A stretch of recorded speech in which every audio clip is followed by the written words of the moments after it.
Hi hello welcome back our video. ഇന്ന് നമ്മൾ അൽബഹയിലെ രണ്ടാമത്തെ ദിവസമാണ്. ഇന്ന് നമ്മൾ പോകാൻ പോകുന്നത് തിയൈൻ ഹെറിറ്റേജ് വില്ലേജിലേക്കാണ്. അതിനെ മാർബിൾ വില്ലേജ് എന്നും കൂടെ പറയും. ഈ കാണുന്ന വഴികളിലൂടെയാണ് നമുക്ക് മാർബിൾ വില്ലേജിലേക്ക് പോവേണ്ടത്. ഉയർന്ന മലനിരകളിൽ നിന്ന് താഴേക്ക് ഇറങ്ങിയാണ് തിയൈനിലേക്ക് പോകുന്ന റോഡ്. ഇത് തന്നെ വളഞ്ഞും തിരിഞ്ഞും ഒരുപാട് തുരങ്കങ്ങളും കടന്നിട്ട് വേണം നമുക്ക് തിയൈൻ ഹെറിറ്റേജ് വില്ലേജിലേക്ക് എത്തുന്നതിന് വേണ്ടി. എനിക്ക് തോന്നുന്നു 25-26 തുരങ്കങ്ങൾ കടന്നിട്ട് വേണം നമ്മൾ തിയൈനിലേക്ക് എത്താൻ. ഈ കാണുന്ന വഴികളെല്ലാം പിന്നിട്ട് വേണം നമുക്ക് നമ്മൾ ഉദ്ദേശിച്ച സ്പോട്ടിൽ എത്തുന്നതിന് വേണ്ടി.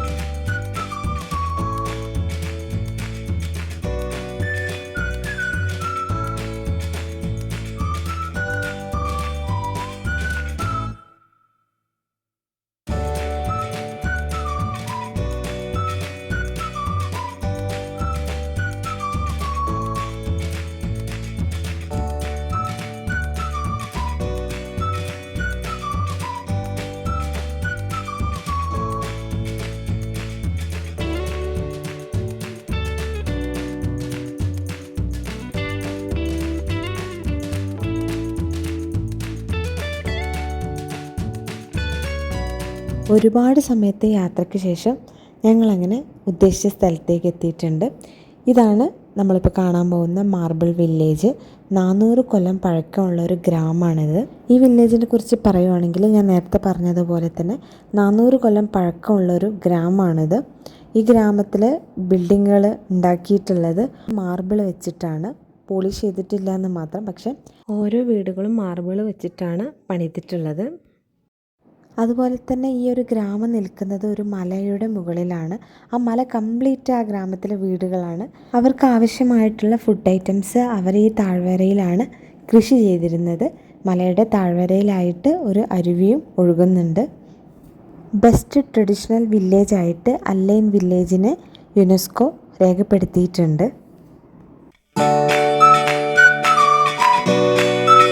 അപ്പോൾ ഞങ്ങൾ കാറൊക്കെ പാർക്ക് ചെയ്ത് ഈ ഒരു മാർബിൾ വില്ലേജ് കാണുന്നതിന് വേണ്ടിയിട്ട് പോവുകയാണ്. ഞാൻ നേരത്തെ പറഞ്ഞതുപോലെ തന്നെ ഈ ഒരു വില്ലേജ് കംപ്ലീറ്റ് മാർബിൾ കൊണ്ടാണ് പണിതിട്ടുള്ളത്.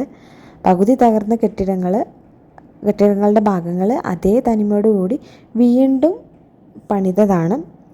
ഒരു മല കംപ്ലീറ്റ് ആയിട്ട് ഈ ഒരു വില്ലേജ് പരന്ന് കിടക്കുകയാണ്. പണ്ടൊരു പക്ഷേ ഇങ്ങനെ ആയിരിക്കാം ഓരോ ഗ്രാമങ്ങളും ഉണ്ടായിരുന്നത്.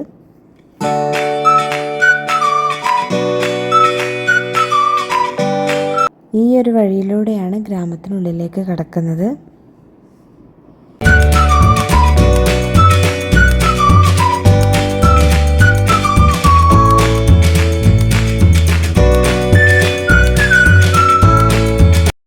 ഈ ഒരു താഴ്വരയിലാണ് കൃഷിയിടങ്ങളും അതുപോലെ തന്നെ അരുവികളും ഉള്ളത്. ഈ ഒരു പച്ചപ്പാണ് ഈ ഒരു ഗ്രാമം ഇങ്ങനെ ഇവിടെ ഉണ്ടാവാൻ കാരണമായത് എന്നും പറയപ്പെടുന്നുണ്ട്. 400 വർഷം പഴക്കമുള്ള ഈ വീടുകളാണിവ.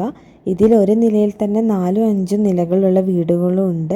ഈ വീടുകളിലേക്കൊക്കെ എത്തുന്നതിന് വേണ്ടിയിട്ട് ഒരുപാട് സ്റ്റെപ്പുകൾ കയറിയിട്ട് വേണം മുകളിലേക്ക് എത്താൻ. ഈ ഗ്രാമത്തിൽ മൊത്തം 312 വീടുകളും ഒരു പള്ളിയും ഉണ്ടെന്നാണ് അറിയപ്പെടുന്നത്. ഈ ഒരു വില്ലേജിലുള്ള വീടുകളിൽ 9 എണ്ണം ഒറ്റ നിലയിലുള്ള വീടുകളും 2 നിലയിലുള്ളത് 19 എണ്ണവും 3 നിലകളിലായിട്ട് 11 വീടുകളും 10 എണ്ണം 4 നിലകളുള്ള വീടുകളുമാണ് ഉണ്ടായിരുന്നത്.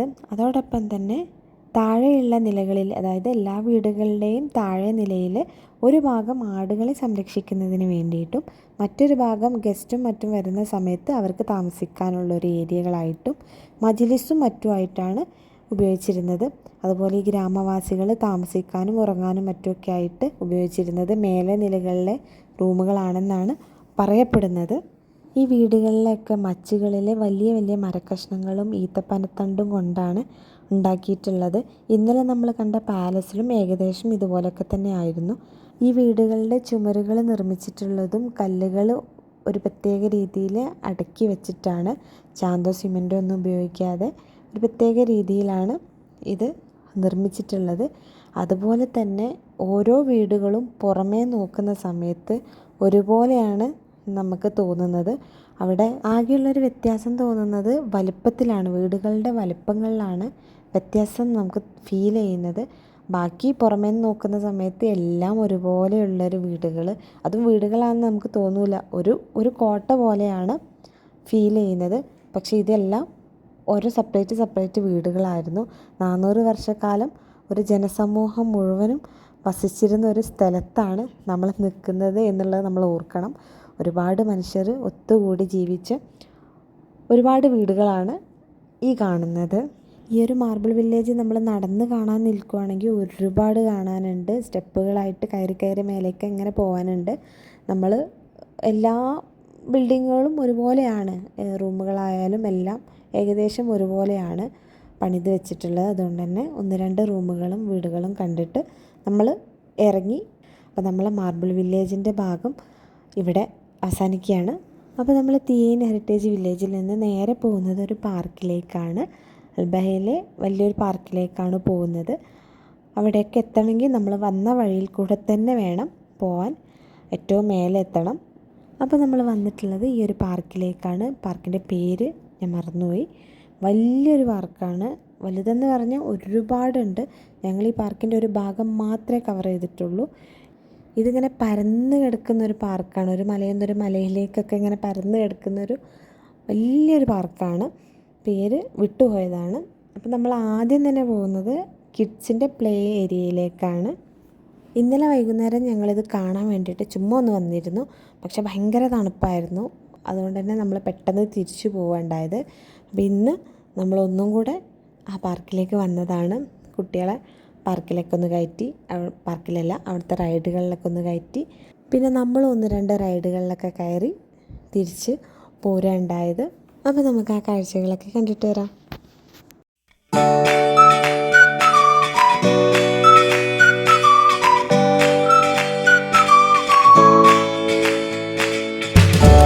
ഇവർ പാർക്കിലിങ്ങനെ കളിച്ചുകൊണ്ടിരിക്കുന്ന ഇടയിലാണ് അവിടെ ഇങ്ങനെ പാർക്കിലിങ്ങനെ ഓരോ ഭാഗത്തായിട്ട് ഇങ്ങനെ ആൾക്കാരിയ്ക്കുന്നുണ്ട്, സാധനങ്ങൾ വിൽക്കാനായിട്ടും.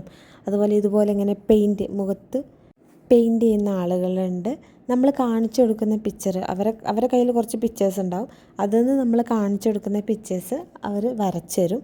അപ്പം മോള് ബട്ടർഫ്ലൈൻ്റെ പിക്ചറാണ് കാണിച്ചു കൊടുത്തത്. മോന് സ്പൈഡർമാനെയാണ് കാണിച്ചത്.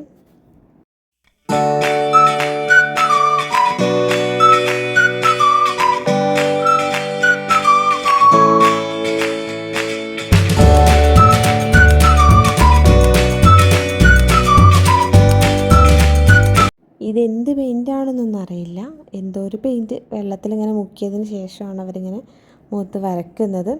അത്യാവശ്യം നന്നായിട്ട് വരയ്ക്കുന്നുണ്ട്. നമ്മൾ കാണിച്ചു കൊടുക്കുന്ന പിക്ചേഴ്സ് അതുപോലെയൊക്കെ തന്നെ വരയ്ക്കാൻ ശ്രമിക്കുന്നുണ്ട്. പിന്നെ അവസാനം ഗിൽറ്ററും മറ്റുമൊക്കെ വെച്ചിട്ട് ഹൈലൈറ്റ് ചെയ്യുന്നതൂടെ ഉണ്ട്. ഇതിൽ മോന് സ്പൈഡർമാൻ്റെ പിക്ചർ വരച്ചിട്ട് അവസാനം ഒരു എക്സ്പ്രഷൻ ഇടുന്നുണ്ട്. അവൻ്റെ ഫേസ് കണ്ടിട്ട് വരയ്ക്കുന്ന സമയത്ത് അവർക്ക് കാണിച്ചു കൊടുക്കില്ല. എല്ലാം കഴിഞ്ഞതിന് ശേഷമാണ് ഫേസ് കാണിച്ചു കൊടുക്കുക. ആ സമയത്ത് ഒരു എക്സ്പ്രഷൻ വരുന്നുണ്ട് അവൻ്റെ മുഖത്ത്.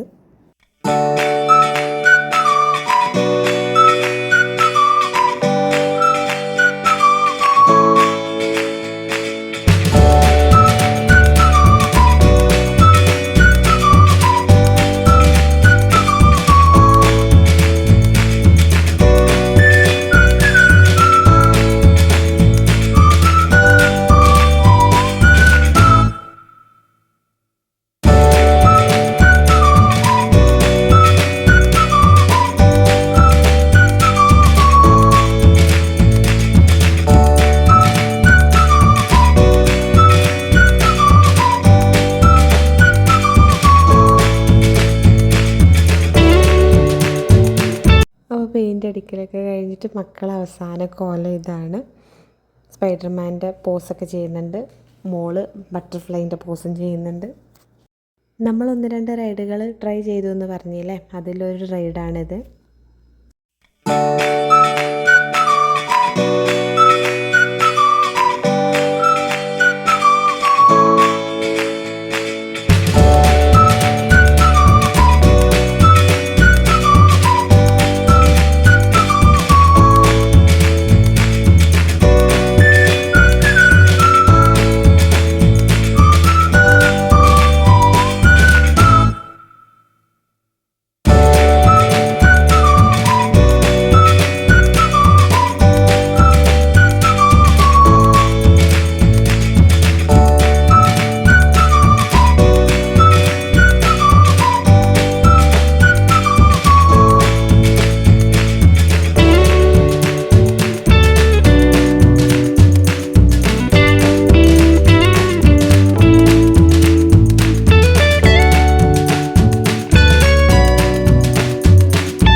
കുറച്ച് സമയം ഇരുന്ന് ഐസ്ക്രീമും മറ്റൊക്കെ കഴിച്ചിട്ടുണ്ടായിരുന്നു. കുട്ടികളവിടെ കളിക്കുന്നുണ്ട്.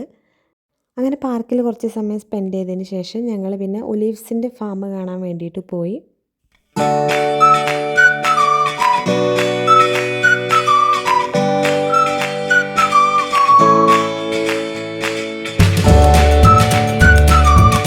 ഈ ഒരു ഫാം ഒരുപാട് വലുതായതുകൊണ്ട് തന്നെ അവരെ വണ്ടിയിലാണ് നമ്മൾ ഫാം കാണാൻ വേണ്ടിയിട്ട് പോയത്.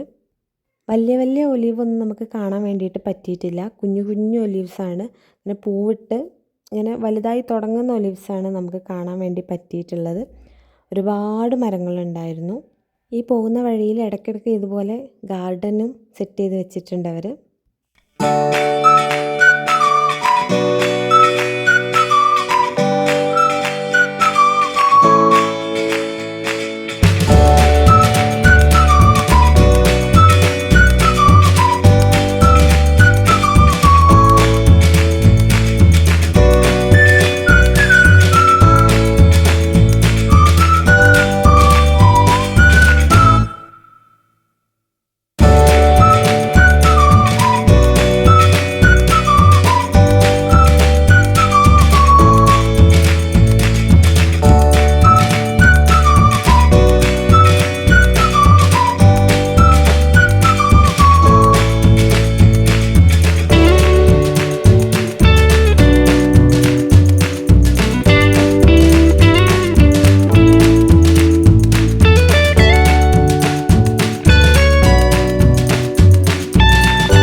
ഒലീവ്സിൻ്റെ ഫാം വിസിറ്റ് ചെയ്തതിന് ശേഷം ഞങ്ങൾ അൽബഹയിൽ നിന്ന് ബീഷയിലേക്ക് തിരിച്ചു പോവുകയാണ്.